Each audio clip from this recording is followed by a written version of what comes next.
ময়দানে তুমি ওই মালিকের দরবারে কেমনে দাঁড়াইবা? হাকিমুল উম্মত আর সবারই ফেরবু রহমাতুল্লাহ আলাইহি আল্লাহর মুজাদ্দিদ মিল্লাত হাকিমুল উম্মত তিনি গভীর রাজনীতিতে কাঁদতেন আর নিজেকে ধিক্কার দিয়া দিয়া বলতেন, আমি আর সবাই একটা কুত্তার থেকেও নিকৃষ্ট, আমার থেকে এলাকার কুত্তা গুণ হাজার গুণে ভালো। ওরা মানুষেরা কুকুর তো মালিক ছেড়ে ঠিক কিনা? কুকুরে বাড়িওয়ালা হাড্ডি দেয়, গোস্ত দেয় না, কথা বলার কথা ঠিক কিনা? কুকুরে বাড়িওয়ালা মাছ দেয় না, মাছের কাটা খান দেয়, কথা কয় না। ওই বাড়িওয়ালার জুটা অবশিষ্ট খাবার ময়লা যেগুলি ডাস্টবিনে ফেলাইবে ওইগুলো ছিল কুকুরের খাবার। ওই খাবারটা খায় ফেলে দেয় না, ওই আল্লাহ আদান বাগানে ফেলায় কুত্তা ওই ধারে সাটিয়া সাটিয়া খায়। খাওয়ার পরে কি হইল? দেখবেন ওই কুকুর বাড়িওয়ালার দরজা ছাড়ে না, বাড়িওয়ালা ঘুমায়। কুকুরটাই শীতের রোপণ কন্যা, শীতের ভিতরে হাড় কাঁপানো ঠান্ডার মধ্যে কুত্তারা বাড়ির চতুর্বার দিয়ে ঘরে আর পাহারা দেয়, কথা বলেন দেয় না দেয় না। গভীর রাত্রে একটা গাছের পাতা পড়লে কুকুর কান খাড়া করিয়া এদিক ওদিক তাকায়, আমার মহাজনের বাড়ি কোন সোর আসবার প্ল্যান প্রোগ্রাম করলো কিনা, কোথায় আওয়াজ হইল, কোথায় শব্দ হইল, মন মানে না। কুকুর ওই রিক্স নিয়া, ঝুঁকি নিয়া, জীবনের ঝুঁকি নিয়া, আমি যদি যাই আর ডাকাত যদি আসে, আমার যদি গুলি করিয়া দেয়, আমি পেশা আমি মরিয়া যাব। কুকুর আমার জীবন থাকতে আমার মহাজনের বাড়ি চোর ঢুকতে দেব না, ডাকাই তো ঢুকতে দেব না। আল্লাহর বান্দারা রে, ওই কুত্তারা গভীর রাত্রে জীবনের সুখ নিয়ে ওখানে যাইয়া দেখে কি হইল ব্যাপারটা।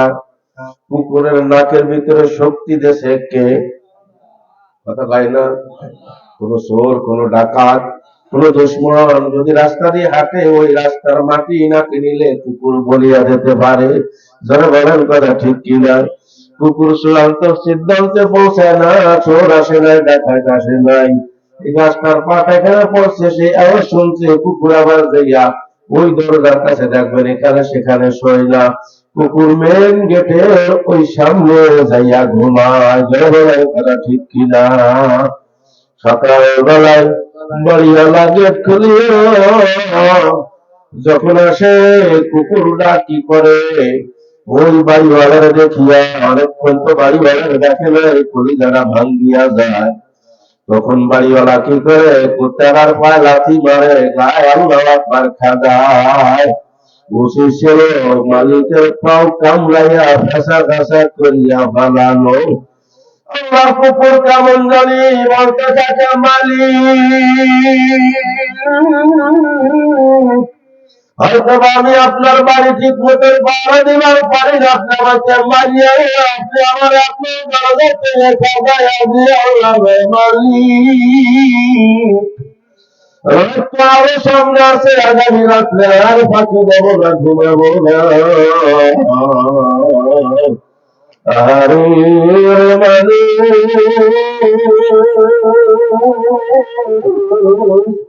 নিকৃষ্ট প্রাণী মালিক ছিল, মহাজন ছিল, খাইবার ধরে ছিল, মাছ খাইয়া কাটা দেয়, মালিকের দরজা ভোলে না।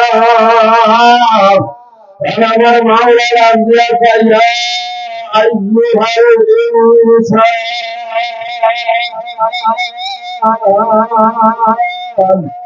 মা গররাকা বিরব্বিকাল কারীম। মানুষ বড় দিল খারাপ, মানুষের ঘরবাড়ি ফসল রাখলাম, আরে আঙ্গুল গাছের ফলে মজা, হাজার হাজার এক এক ফলে এক এক গরুদের মজা আছে না একসাথে ফল আমার বান্দা বান্দিব খাইতে ভালো লাগবে না এজন্য হাজার হাজার রকমের সাদা ফল নদী ভরা পানি ভরা সাগর ভরা মাছ ধরে বলেন আছে না নাই সব কার নিয়মে এক ধরনের মাছ হলে আমার বান্দার খাইতে ভালো লাগবে না এজন্য এক এক মাছের ভিতরে এক এক ধরনের মজা ইলিশ মাছের এক মাছের ভিতরে লেজের দিকে এক ধরনের স্বাদ পিঠের মাছের মধ্যে আরেক ধরনের স্বাদ পেটের মাছের ভিতরে আরেক ধরনের স্বাদ আছে না নাই ধরে বলেন আছে না নাই আমার মাথার মাছের ভিতরে আরেক ধরনের মজা আল্লাহর বান্দা রে আমার মাওলা যে কত দয়ার মাওলা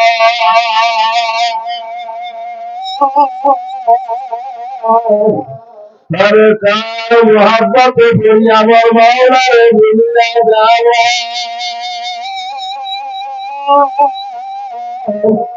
টেলিভিশনের সামনে বারবার আধা ঘন্টা সময় পাইলাম ঘন্টা সময় পাইলাম শেখপুরার বাজারের চার দোকানে যাই আধা ঘন্টা এক ঘন্টা বারবার সময় পাইলাম আমার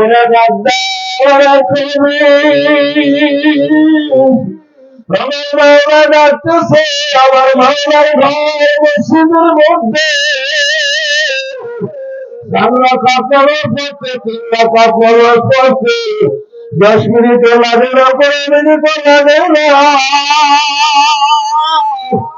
খবর নাই ব্যস্ততা এত বড় সাহেব তুমি হইয়া গেলাম এত বড় মহাজন এত ব্যবসায়ী তুমি হইয়া গেলাম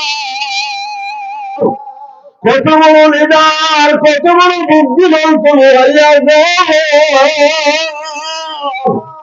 আসে আসে তুমি সাহেব তোমার সঙ্গে বোঝাপড়া হবে অন্ধকার কবরে ঠিক কিনা তুমি ব্যবসায়ী আসো তোমার সঙ্গে বোঝাপড়া করবো অন্ধকার কবরে আরো জোরে করে বলেন ঠিক না ঠিক ও সুন্দরী ও আল্লাহ আকবার হালিমা আমি মাওলার গান আমাদের সবাই তুমি পাইলে সংসার নিয়ে ব্যস্ত রান্না নিয়ে ব্যস্ত সাজু বুঝু নিয়ে ব্যস্ত আর রহিমা হালিমা বান্ধব দিয়া আমি তোরে শাস্তা করার আমি তোরে ধরপাকড় করার জন্য তোর মতন সাহেব আর তোর মতন মস্তানের শাস্তা করার আমি বইরা সার করে মোতায়েন করিয়া রাখলাম আয় তোরা যখন কাপড়ের কাপড় পাইয়া কবরের ফেলাইয়া আমি বলবো জাহান্নামের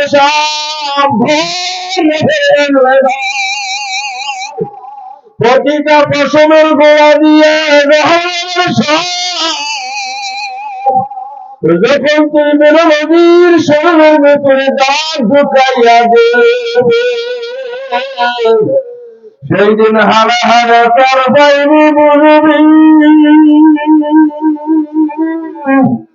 সেই দিন তুই কত বড় মস্তান আমি কত বড় শক্তিদার মাওলা সেই দিন আমি বলবার তুই বুঝবি কত দামে কত আল্লাহর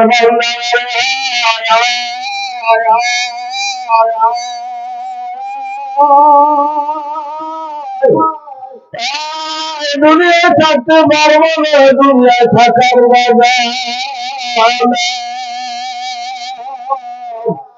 বাটপারি আর চালাকি করিয়া মাওলার ফাঁকি দেওয়া যাবে না রে বন্ধু ও মহিলারা, ও মহিলারা, ও যুবকেরা, ও যুবকেরা, আসো, এখনো সময় আছে, এখনো সময় আছে। আশরাফ আলী থানভী রহমাতুল্লাহ আলাইহি সুন্দর একটা শিক্ষণীয় ঘটনা বর্ণনা করতে গিয়ে বলেন, এক রাখাল কিছু গরু পালতো, ওই গরুর পালের মধ্যে একটা গরু, খুব মোটা তাজা গরু, বুদ্ধিমান গরু। আছেন আমাদের সমাজের ভিতরে কিছু বুদ্ধিমান মানুষ, কথা কয় না, কিছু মোটা তাজা মানুষ আছে না নাই? আল্লাহ আকবার, এরা বোঝে, হুজুর এরা বোঝে না, কথা কয় না, যারা বলে আছে না নাই? আল্লাহ আকবার। এই গরু মালিক দৈনিক একটা মাঠের ভিতরে নিয়ে ছাড়িয়া যায়, আর মালিক বেচারা জীবনের ঝুঁকি নিয়া লাঠি একটা, লাইট একটা নিয়া ওই গরু পাড়ের চতুর্পাশ দিয়ে পাহারা দেয়, কেননা চতুর্পাশে জঙ্গল, হিংস্র হিংস্র প্রাণীর বাঘ ভাল্লুকে ভরা। একটা বাঘ ভাল্লুক যদি আমার গরুর পালের ভিতরে আসে, আমার গরু ধরিয়া নিয়ে যাবে, এজন্য জীবনের ঝুঁকি নিয়ে ওই বাঘ পাহারা দেয়। ব্যবহার করে ঠিক কিনা?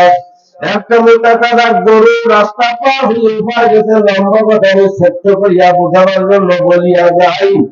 ও আল্লাহর বান্দারা রে, দেখে যে মাঠকে মাঠ ঘাস,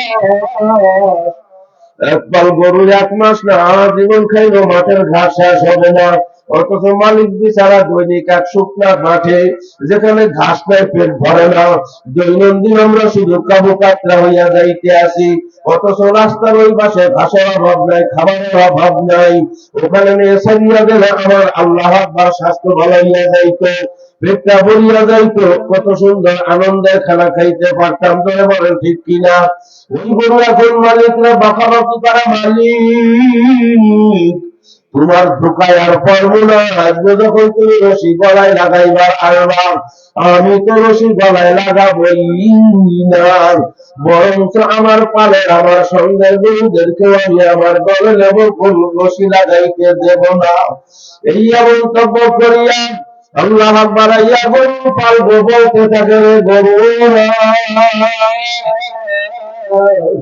মালিক বড় ধোঁকাবাজ, মালিক বড় চালাক, মালিক আমাদের দৈনিক এক মাঠে ছাড়িয়া দেয়, মাঠে যায় ঘাস, আমাদের পেট ভরে না, আমরা কাবু কাতরা হইয়া যাইতে আসি, মাঠটার ওই পাশে ডাকলাম ঘাস আর ঘাস, কি সুন্দর তরুণতা ঘাস।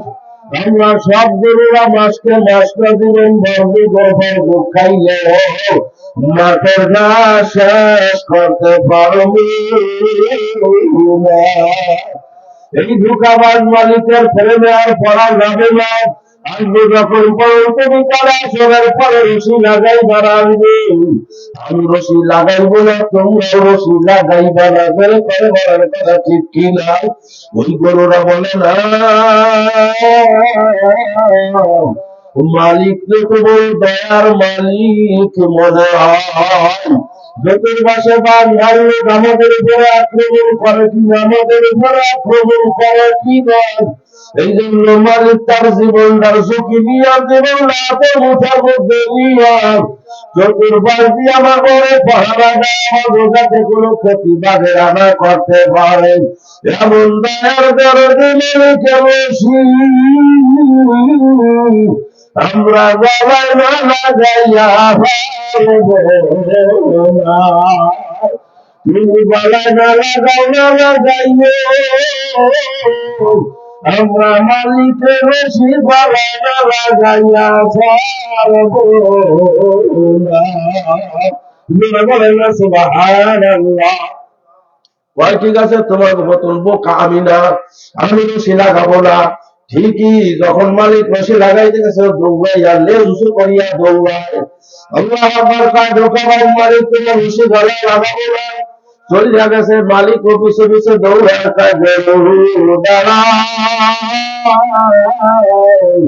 ওই স্বাধীন মাঠের স্বাধীন ভাবে ঘাস খাইতে যাইস না, তুই জানো না ওই চতুর্পাশে বাঘ ভাল্লুক তোর উপরে যদি আক্রমণ করিয়া জানো, আমি মালিকের কথা মনে করলে কইলে করে কেউ বাঁচাইতে পারবে না।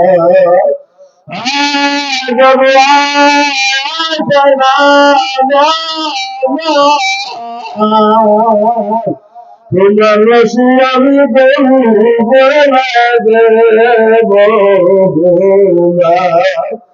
আরে ঘাস খাইতেছে আর ওই গরু গরু গালি গালাজ করে মুখা গরু গলেরা আসলে একদম মানুষ আসে না নাই কথা কয় না কথা কয় না আল্লাহ আকবার বকাবকি করে ওয়াজ মাহফিল পছন্দ করে না সহ্যই করতে পারে না ভাইরা কত সমালোচনা করে লম্বা জামা দেখতে পারে না দাড়ি দেখতে পারে না পর্দা দেখতে পারে না মাদ্রাসা দেখতে পারে না আসে না নাই একদম মানুষ আসে না নাই এরা স্বাধীনভাবে খাইতে চায় এরা শরীর ঘুষ হারাম বদমাইশি জিনা ব্যভিচারী সব একাকার করতে চায় জনগণের করে ঠিক কিনা বাধা হইল হুজুররা বাধা হইল ইসলাম কথা বলেন ঠিক কিনা বাধা হইল ওদের মহফিল বাধা হইল মসজিদ বাধা হইল মুফতি বাধা হইল পীর জনগণের কথা ঠিক কিনা আল্লাহ আকবার এক বাপ বলতেছে মালিক আমার বানাইছো তুমি খাবার দেওয়ার না আমার খাবার দাও সব প্রাণীর খাবারের জিম্মাদারি কার আল্লাহ আকবার এই বাপটা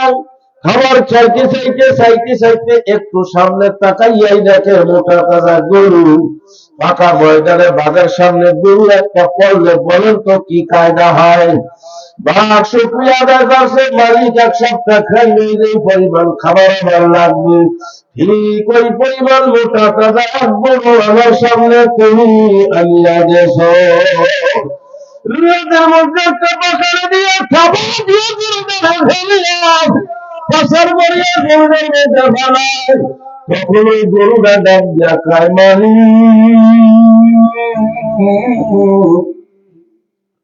তোমার রশি গলায় লাগানোই আমার উচিত ছিল কথা কয় না কথা বলে ঠিক কিনা এই স্বাধীন মাঠের স্বাধীন ঘাস খাইতে আসা আমার মোটে উচিত হয় নাই বলেন এখন কি আর কোনো লাভ হবে আল্লাহর বান্দারা আমার ভাইরা এখনো সময় আছে কোরআন হাদিসের রশি গলায় লাগায় আলেম ওলামারা পীর মাশায়েখরা আমাদের গলায় ইসলামের রশি লাগাইবার চায় আমার মাওলাই কিন্তু জাহান্নাম নামে 7টা জাহান্নাম পালতে আছে সব সময় মালিকের কাছে খাবার চাই মালিক ডাক দিয়া বলে ও জাহান্নাম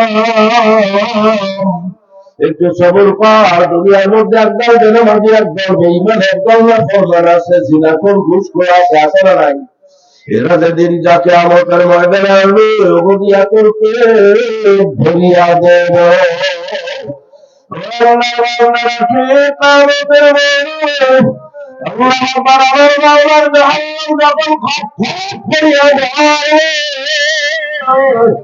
তখন কোন ওয়াজের কথা মনে করা লাগবে তখন কোন রহমান ইয়াদাবের মসজিদের খতিব সাহেবের ওই বয়ান মনে করা লাগবে চরমনার হুজুরের ওই বয়ান মনে করা লাগবে এই অমুক হুজুরের অমুক হুজুরের এই বয়ান মনে করা লাগবে মনে করে বলেন কথা ঠিক কিনা আরে হুজুরেরা বলছে না হারাই সময় যদি না বলবেন না করি পাঁচটা যদি বেড়াইতাম ইসলামী দল যদি করিয়া বেড়াইতাম মাথার মধ্যে টুপিটারে লাগাইতাম দাঁড়িয়ে যদি রাখতাম লম্বা যদি গায়ে দিতাম বড় কটার যদি পড়তাম যদি আমরা হালাল হারাম করিয়া চলতাম যদি পর্দা করতাম যদি দিতে রাস্তা করতাম যদি বাংলার গুণারি করতাম ইসরায়েলের আগুনের মধ্যে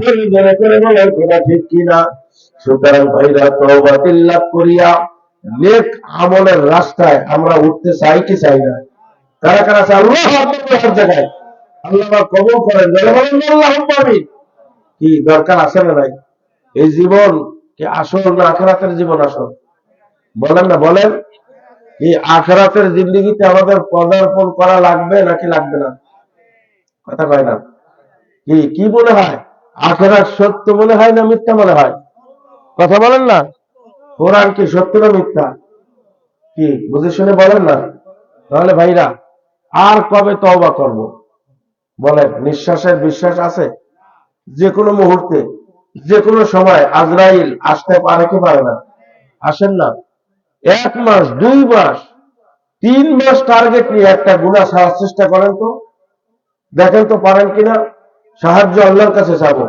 ভরসা আল্লাহর উপরে করব। কার উপরে করব? কথা বলে না ভাইরা। যারা নামাজ পড়ি না এরকম অনেক লোক আছে না নাই? কথা কয় না। এর ভিতরে আছে না নাই? ভাই হাতে ধরিয়া পাও দোকান ধরে বলি, আসেন না 5 ওয়াক্ত নামাজ, যেহেতু মসজিদের সামনে মাহফিল। মসজিদ কার ঘর? কয় ওয়াক্ত নামাজ হয় এখানে? কয় ওয়াক্ত? কয়বার আজান হয়? কি বলেন? 5টা ওয়াক্ত নামাজ। আমরা মুসলমান। যদি আমরা হিন্দুর ঘরের কেউ হইতাম, এই নামাজের সঙ্গে দেখা হইতো? জীবনে নামাজ পড়ার সুযোগ পাইতাম? সিজদা কি জিনিস বলেন পাইতাম? আল্লাহ পাক পাঠাইছেন। 5 ওয়াক্ত নামাজটা কি বলেন আদায় করা যায় না? আল্লাহর বান্দারা বলেন না? কি সবাই বলেন না? দিলের থেকে বলেন না? ওয়াজ এইটা হলো আসল ওয়াজ। কি বলেন? ওয়াজ শুনলাম, ওয়াজ শুনতেছি, পকেটের ভিতরে ওয়াজ, মেমোরির ভিতরে ওয়াজ। কি বলেন? ওয়াজ শুনতে রাজি আমরা, কিন্তু নামাজ পড়তে কথা কয় না। যে আসলে কি এইভাবে চলবে? কি এইভাবেই চলবে? নামাজ ছাড়াই জিন্দেগি চলবে? আপনারা কি বলেন ভাই? কি 5টা ওয়াক্ত নামাজ নিয়ে যাইতে পারবো না আমরা? কথা কয় না, কথা কয় না। কি 5 জন মানুষ আলাদা পারেন তো আমার কাছে, যে হুজুর আমি আলাদা করলাম, চেষ্টা করব, আমিও দোয়া করবো, আল্লাহ কবুল করবে। কই কারা কারা একটু একটু হাত জায়গায়